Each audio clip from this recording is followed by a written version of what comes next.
you specifically regarding a communication question. I think this is pertinent to whether it's in a personal relationship or a business relationship, negotiations.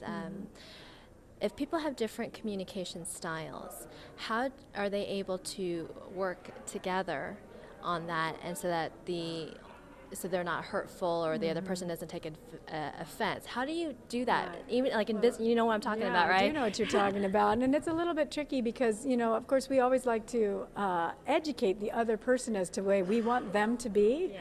But that doesn't work so well. I mean, Yeah. really, we have to come to a place of acceptance. Oh, this person speaks, they're short, they're gruff, they sound critical, whatever. We have to learn how other people are communicating with us and learn not to take it personally. And that's the really tricky part, because we want to get caught up in what they're doing and take it personal and get our egos involved in it. And Sure. in actuality, that's not going to help us a lot. And so what I teach people constantly is an equation called Eros, which is E plus R equals OS. So Eros is the love God, right? and what that stands for is event plus response equals outcome and solution.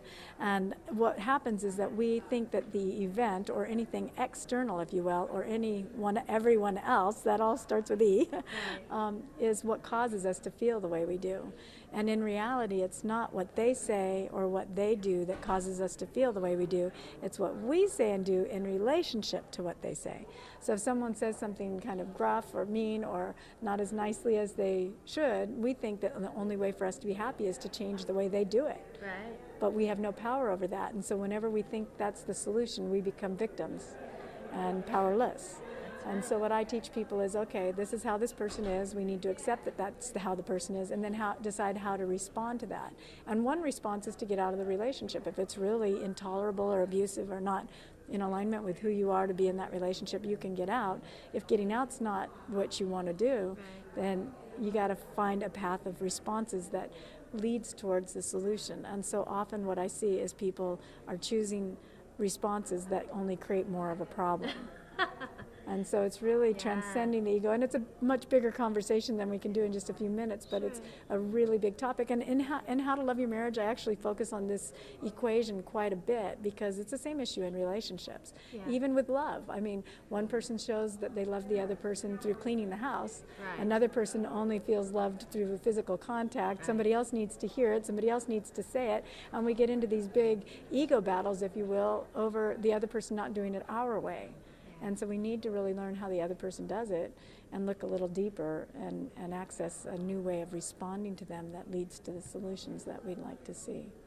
And in regards to the business relationship, if you've got mismatch, I guess, in a way, in terms of communications, that's when deals fall through, or you just don't feel like you resonate with that deal. Right. Or if they move forward, they're going to find that it's going to be challenging to go forward with that project. Is that correct? Right. That's absolutely right. And my husband and I, when we came here originally and many years ago, were raising money for a project, and someone came to us with a $10,000 check, which of course is our first check, and this project was really an exciting check. But we started feeling like there was a disconnect resonance. This was not going to work, because he had certain styles that just didn't feel like it was in alignment with us, and we felt like if we actually made the deal, we would end up with more problems than solutions. And so we actually didn't accept the check. And, that's a hard thing to do when you're, as Les Brown says, hungry. You want to create a project and you're excited and somebody believes in you enough to offer you money. The inclination is to say yes, but it wasn't in integrity for us to say yes. And we really have to look at that. Sometimes there are deals that just shouldn't be made. There are marriages that shouldn't be made. There are businesses that shouldn't be formed with certain partners. And we have to really drop in and do a little forethought. Even in the romantic realm, I think we pick our relationships by looks good and feels good, and then we find ourselves in situations that aren't good. And so I really tell people to take a step back and ask a few more questions and really stop and feel, does this feel like the right move? Is this the right thing for me to do? And take some deep breaths and align with your true essence before you make any action, whether it's to receive large sums of money or to get married or to even date someone.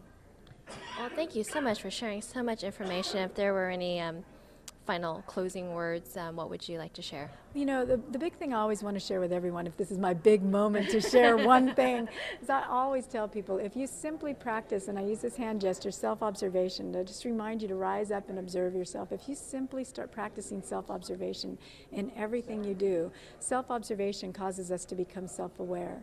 And when we're self-aware, we can see what we're doing. We can say, is this serving me? Is this serving me? Is this leading in the direction I'm trying to go? And when it's not, then we have the ability to make a new choice. And so self-observation causes self-awareness. Self-awareness leads to choice, and choice leads to power. And so I really invite people, if you did nothing else, if you explored nothing else, to just start becoming extremely adept at being self-observant. And then you can align with who you really are and what you're trying to create in a much more powerful way. And bring the right people to you. And bring the right people to you, absolutely. Well, thank you so much. Mahalo. Mahalo, thank you. And we, look forward to seeing you again. Thank you. I look forward to it as well. Aloha.